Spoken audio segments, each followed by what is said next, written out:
Hi, you guys. I'm trying to find my lotion.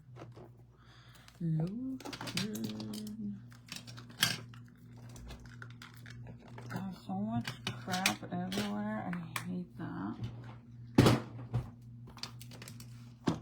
I should have bought more of these Q-tips.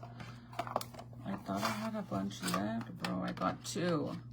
I like to get these pointy little what is it, Q-tips, because it's so easy to use when I do my makeup. So I'm gonna save this box though, so when I do those rhinestones, I could use this for it. Oh fuck, I forgot that I bought these headbands so I could put my hair back when I do my makeup. I'm not gonna do my makeup today because it's already late.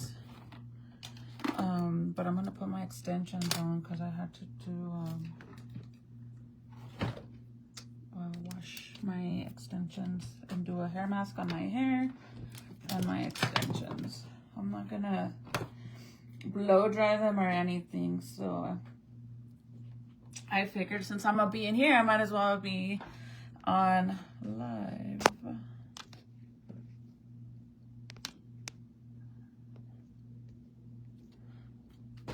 So why the hell not?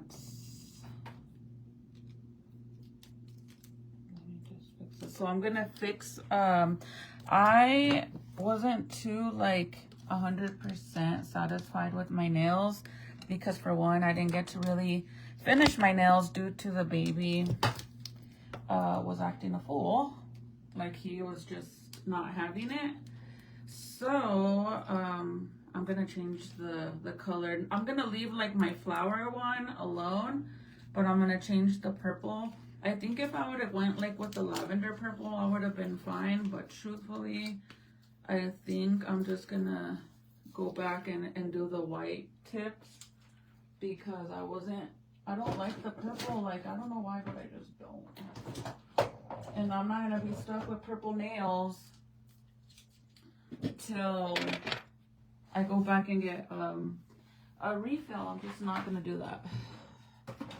So luckily my nail tech said he can fix my nails for me on Sunday, and he's not gonna charge me. Serenity has to get her nails done anyways, so it works out because I won't have the baby. So she gets her nails done. I fix the purple off of mine. And I could get my toes done while she finishes her nails. And yeah, I'm excited because I just was not feeling the purple, to be honest. I'm not gonna turn on my other light because it's too freaking hot. Let me see if I could change this. I don't know how to change. Hold on, let me take a screenshot real quick.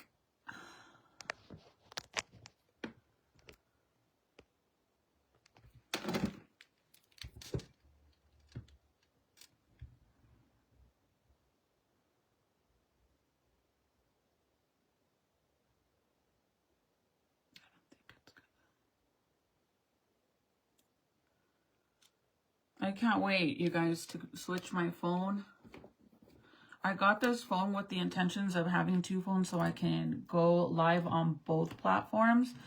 And I freaking hate this phone so much. Like, hate it. Super expensive phone for a crappy ass phone.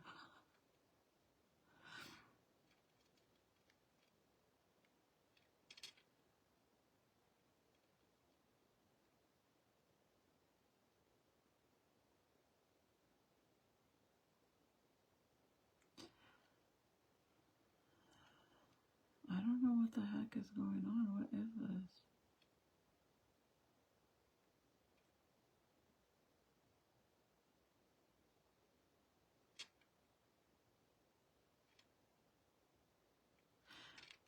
What the hell?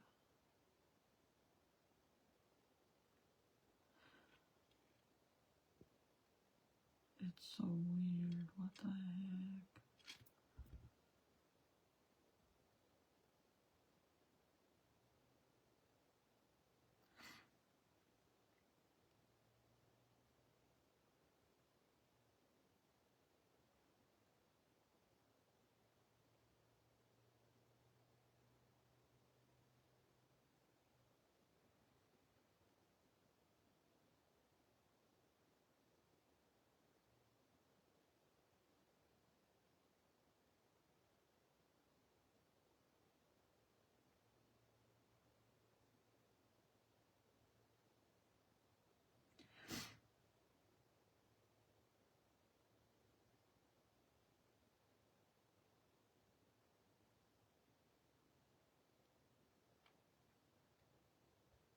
Sorry, I'm trying to figure out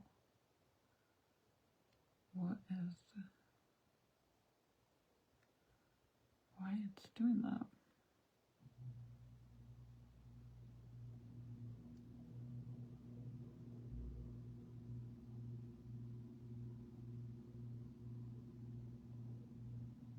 I don't know.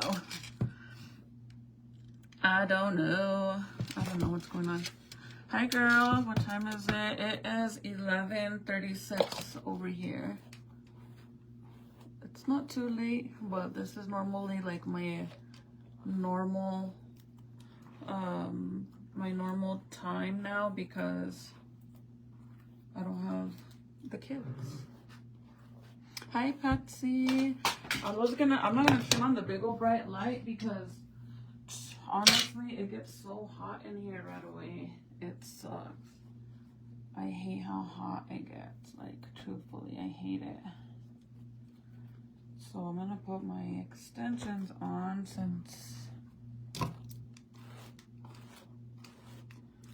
but I'm gonna put some oil on them first, like some serum. I use Skinny serum. If you don't know that,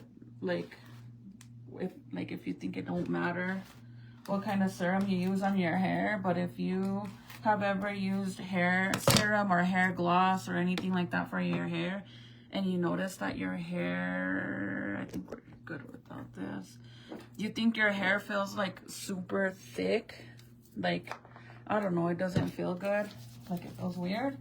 It could be the oil that you're using in your hair.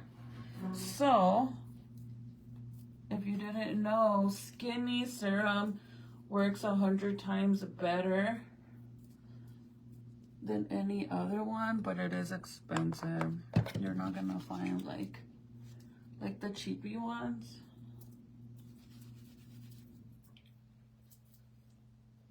But I love this oil. Like, I actually need to get another one of it. And this is Super Skinny Serum. It's a smooth one. It's for all hair types, but it makes your hair feel so freaking good. It doesn't make it look oily either. But it feels really good on your hair, and it makes your hair not be frizzy either when you blow dry your hair or let it air dry.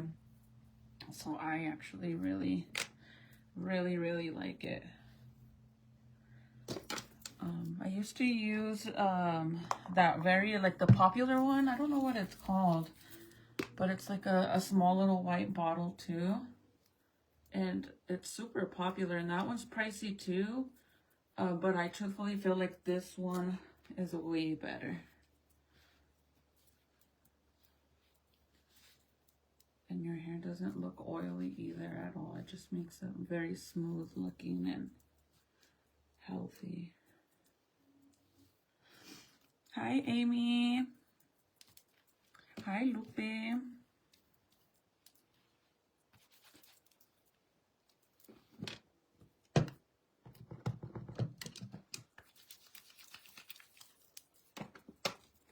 So I'm just gonna put it on here.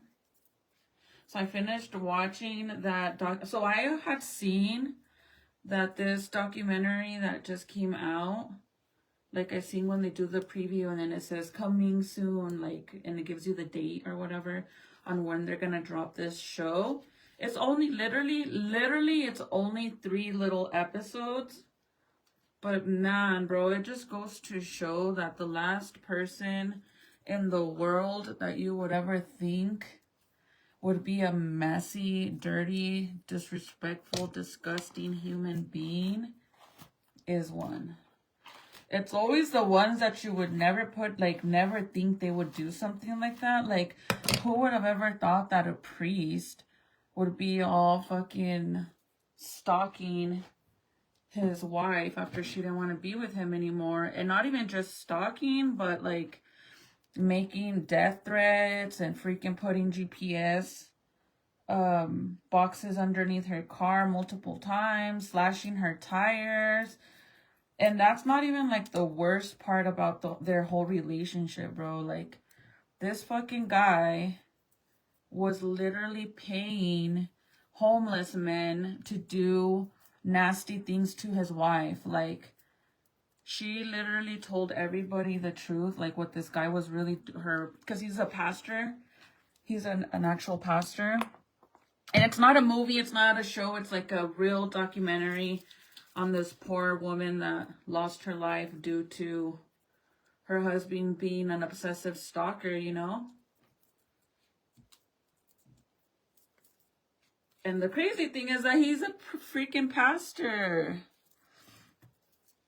That's like, I think what's the most disgusting thing about it is that, like, what the hell?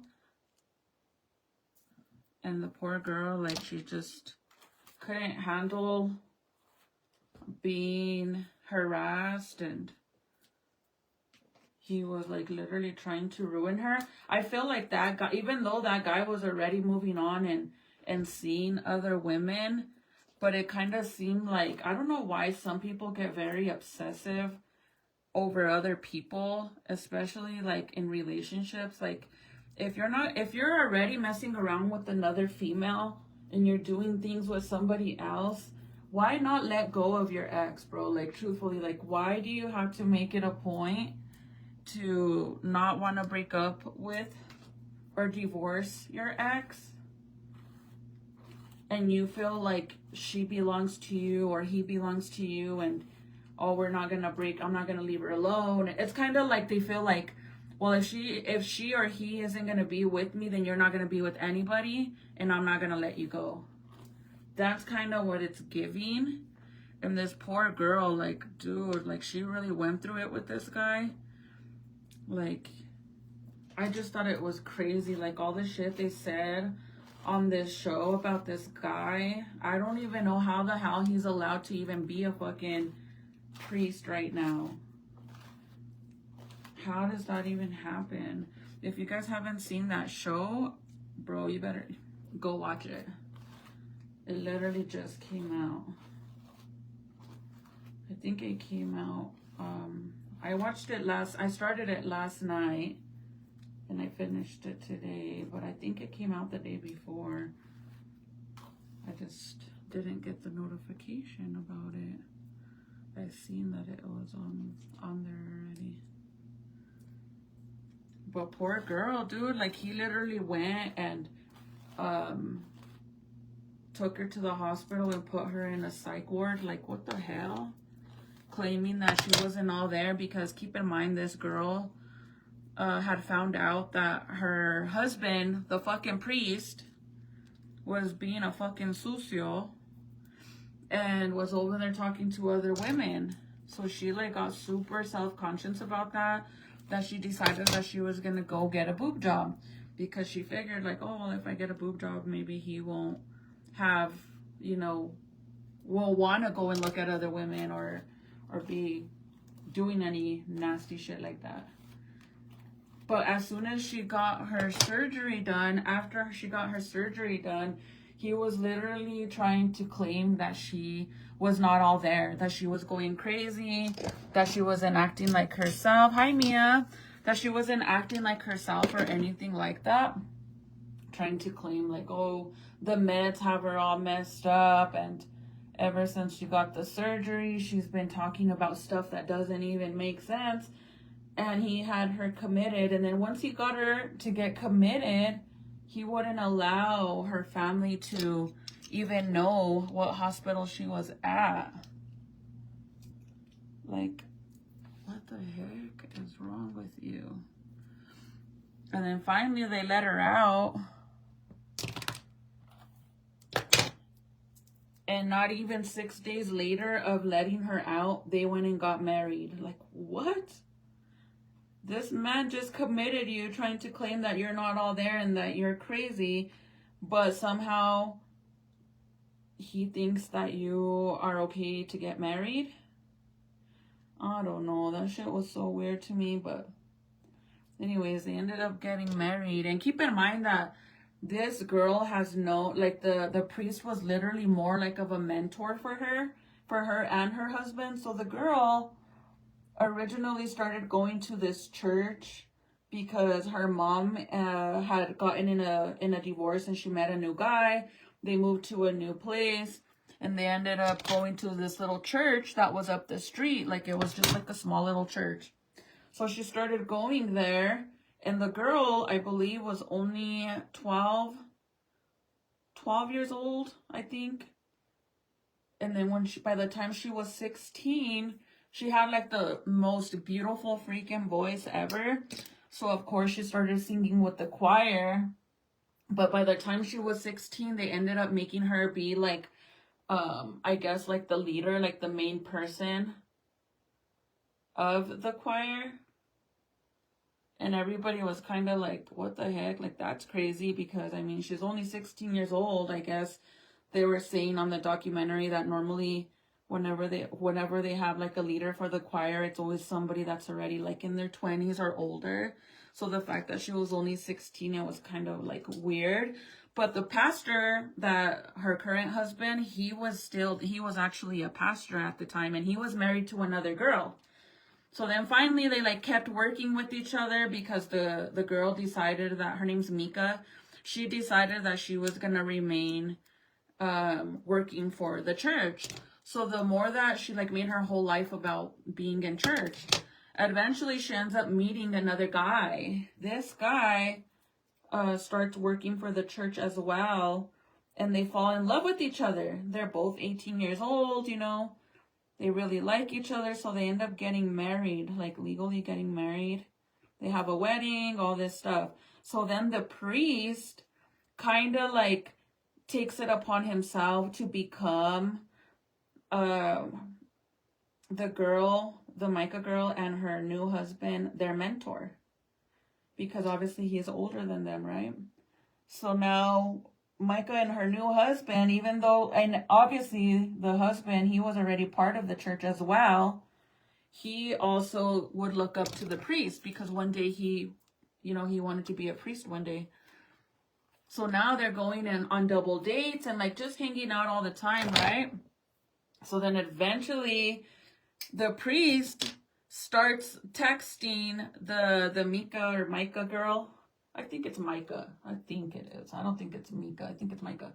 Anyways, the priest starts texting her like on some weird shit, like telling her like, oh, I think he was telling her that he really liked her and was really grateful for everything that she did for the church and for him. And is it okay if I could take you out to dinner, you know, just to show you my appreciation for everything that you do for me and the church, right? And the girl was like, yeah, you know, like that's fine.